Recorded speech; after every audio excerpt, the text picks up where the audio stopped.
Okay, good morning, colleagues, ladies and gentlemen. Today we have a special guest who comes from Toronto, Canada. So Dr. Jessica Cockburn is from the Princess Margaret Cancer Centre in Toronto. She was recently here as a honorary lecturer at Murdu. Jess is a scientific associate with the University Health Network Biospecimen Services, which facilitates the use of banked biological specimens, biological material. So this biological material have been donated by patients and is used by researchers throughout the world. And this is how I feel that the Biobank should move instead of just being a repository, but actually feed into research projects all over the world. So whilst Jessica's research projects are focusing primarily on prostate cancer, over the next 20 minutes or so, she will share some insights on how the Biobank in Toronto actively supports translational research around the world. So Jess, the floor is yours. Great, thanks so much. I hope you can see my screen. Yep. I think my slides are up. Perfect. Okay, great. Thanks so much for having me. Yeah, I was a senior lecturer at Murdu about a year ago or so. So it was really great to come back as a visiting lecturer in July, and hopefully I'll come back again next spring to see everybody. So if you have any questions or want to touch base over the next year, I'm more than happy to connect. So I'll jump right in. I know we're a little short of time this morning, so I'll go through some slides and give you a sense of what the type of work we do at UHN Biospecimen Services and some of the research that we support, and hopefully have a little bit of time for discussion. So Biospecimen Services, UHN Biospecimen Services is housed at UHN, which is the University Health Network in Toronto. It's comprised of 5 major hospitals and research centers. We're affiliated with the University of Toronto, similar to how UMMC is affiliated with UM. And we're also a member of the Toronto Academic Health Science Network. There's a lot of great research hospitals in Toronto, and we all try to collaborate as best we can. But of course, we're one of the larger centers, so we have lots of fun here. So our program is a bit subdivided. So we are the UHN Biospecimen Services, and we do offer some centralized services to a number of the biobanks and biorepositories at UHN. There are about 13 biobanks at UHN, including one for lung transplants, live tissue, arthritis, leukemia, thoracic. There's a number of biobanks. So we don't manage all of them, but we do offer some services, which I'll show in the next slide. But we primarily also deal with the Princess Margaret Cancer Biobank, which is a tissue repository, and the McCain GU Biobank, which has a longitudinal collection of GU specimens. So I'll go into those in a little bit. We also have a COVID-19 biobank, which is of course much smaller, but it was sort of our response to the COVID pandemic and trying to play our part in that research world. So the team that supports this work, it consists of about 75 individuals. We have a range of expertise from data management, we have pathology expertise, we have a lot of tech support, we have a clinical trials team, and all of these individuals work together to help make UHN's biospecimens work, biospecimen services work, in addition to using our biobank facilities to the best of their ability. And of course, we have a special interest in GU oncology. So we collaborate with internal collaborators across UHN and Toronto, and also with collaborators around Canada at academic institutions or in private industry as well. And that's across the world too.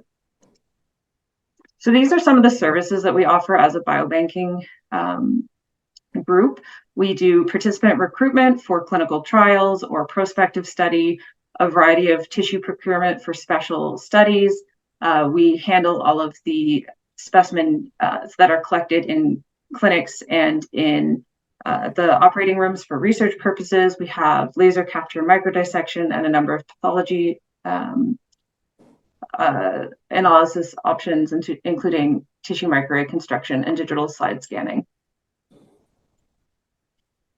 So I'll focus a little bit more on the biobanks because I think they're a little bit more fun to talk about. So we have the Princess Margaret Biobank, which is a well-established biobank back in 2001. So we have over 20 years of experience.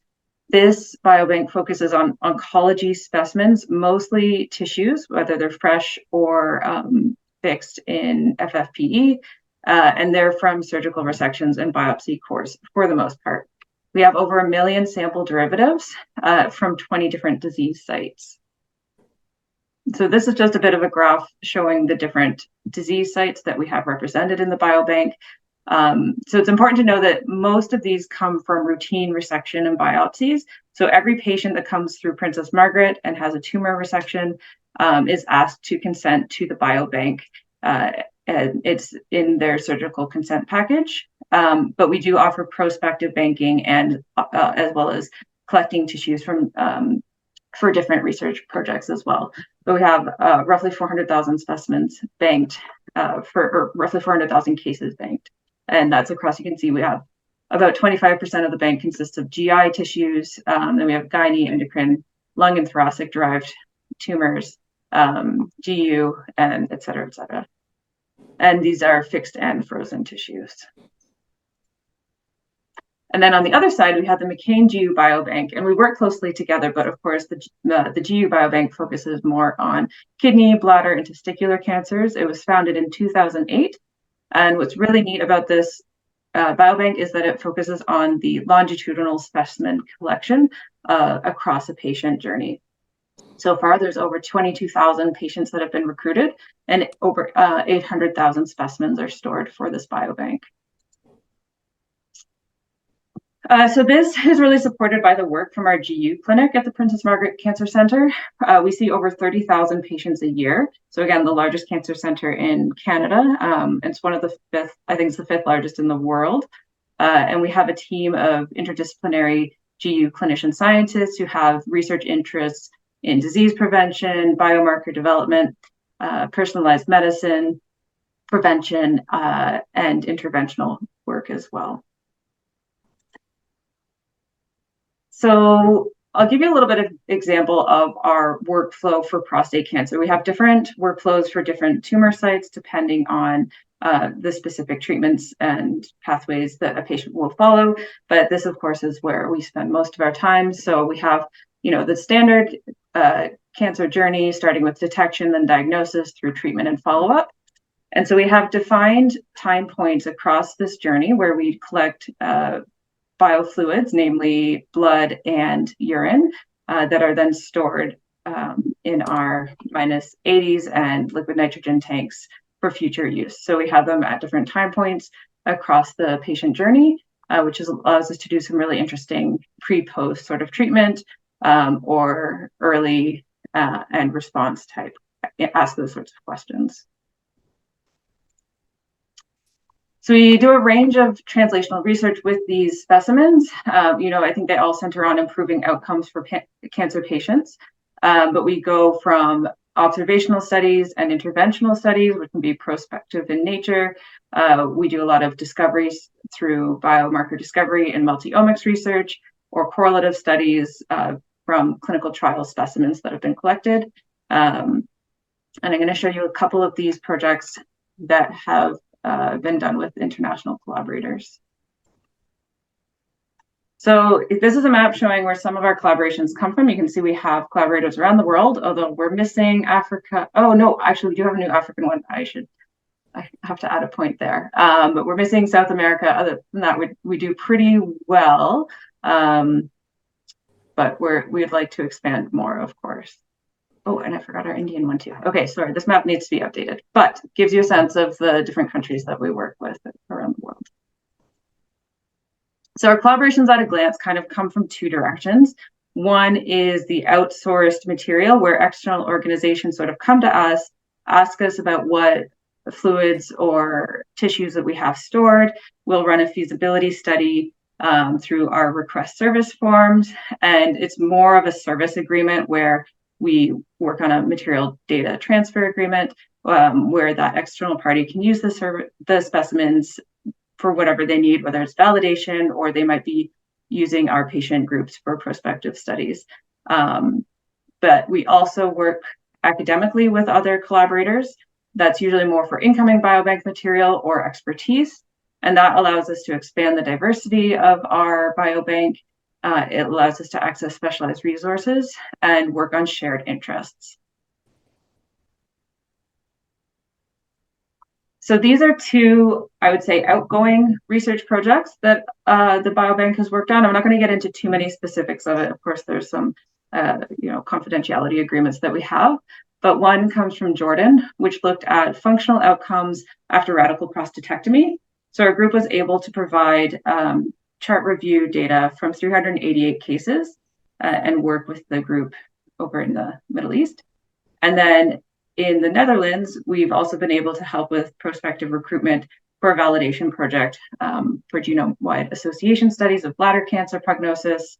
And that was a long, I think, about an 8-year project with the group in the Netherlands.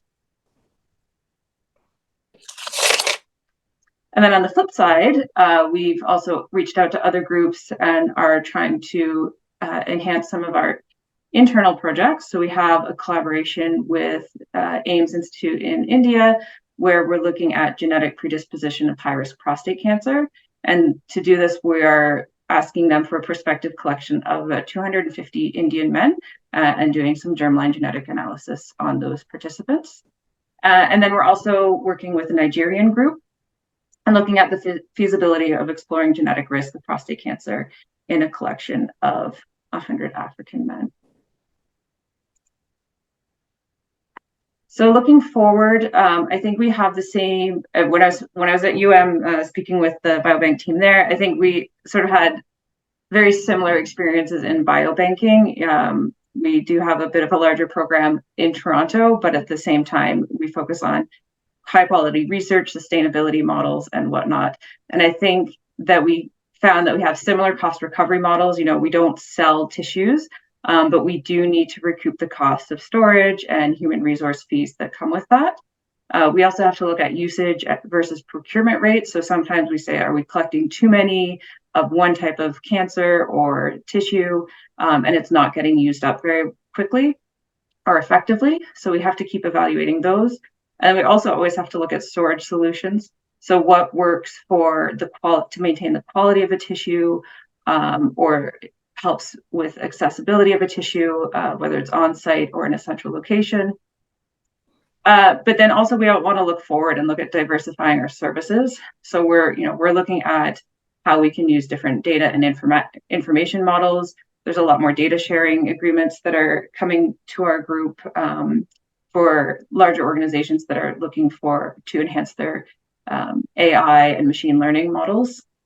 We're also looking at digitization of images so that it's easier to share some of our resources around the world. And then also offer some AI services that extend for both data analysis, but also for patient engagement. We're also very interested in working with patients and recognizing what they've given to our biobanks. So we're just going to end that there. I know we have a little bit of time, but I think it would be nice to have a bit of a discussion. So I just wanted to thank and acknowledge the team that I work with. So I work under Dr. Neil Fleschner, who's a urologist and the director of the UHN Biospecimen Services, Heidi Wagner and Sonakshi and Nagme. I also work with closely. And I also wanted to give a shout out to my University Malaya family. So thanks, Prof. April, for having me. And of course, the Murdu team for always being like a second family, my Malaysian family. Thank you very much, Jess. So thanks for that overview. We have one question that I think touches on an ethical issue about specimens that are collected for a certain purpose. For example, a gross total resection of a tumor, and then there's a lot of excess after the pathologist has looked at it. Can some of that excess tumor tissue be banked? Yeah. If the patient has not specifically consented to it. Right. So of course we have to follow the consent forms for biobanking, but we do work very closely with our LMP team. So that's our laboratory and medical pathology team. So they handle the clinical samples that come into the hospital. There is actually a mechanism to request those samples through our ethics board, which is a great resource so that we can look retrospectively at certain specimens that might not have been collected for the biobank. So certainly we can have access to that. if there is enough residual tissue, as mentioned. I mean, if it's a gross total resection, it's a large chunk of tissue. Yeah. Do you retrospectively go and trace the patient and then try and get? It depends on the use. So if it's, validating an IHC biomarker, usually the ethics board they'll waive the consent, especially if it's, going back 8 or 10 years from the operation, presuming that we have pretty sound de-identification protocols. If it's something like genomics analysis, that's where we get a little bit more pushback from ethics, and they do ask us to try to consent the patients and participants specifically for those projects. But it very much depends on the scope of the project and what's available. But a fresh tissue, let's say a fresh tissue which the pathologist is going to discard. Yeah, if they're going to discard, so if there's no consent, then we can't bank it. But the clinical, again, there might be an exception to use some of the clinical samples if there's any left over. But yeah, we unfortunately can't bank those ones, which, of course, there's some lost opportunities there, but that's just the nature of it. I think one of the other major problems of biobanks everywhere is the problem of sustainability. It's a tight balance between so for for research groups who actually pay for usage of the facilities, that's fine, because then there's a net there's no profit, no loss sort of situation. But to create a biorepository with the hope that one day we will support research, that is the tricky bit.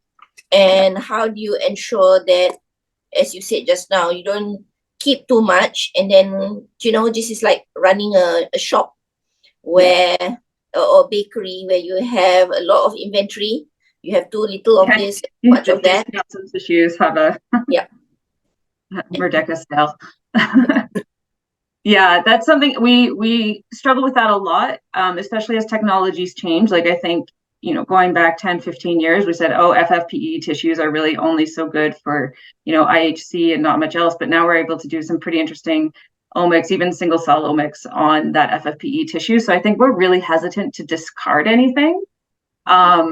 We do, of course, have capacity limits where, if we don't have enough freezer space and we already have 1,000 of one type of cancer, then I think we have to make that decision to get rid of them. But even then, do we not recruit more?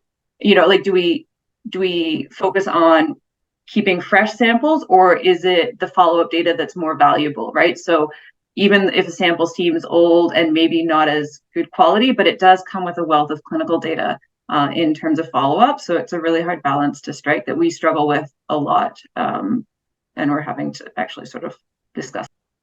Okay, I don't see any more questions on the chat. I assume it's quite late in Canada at the moment.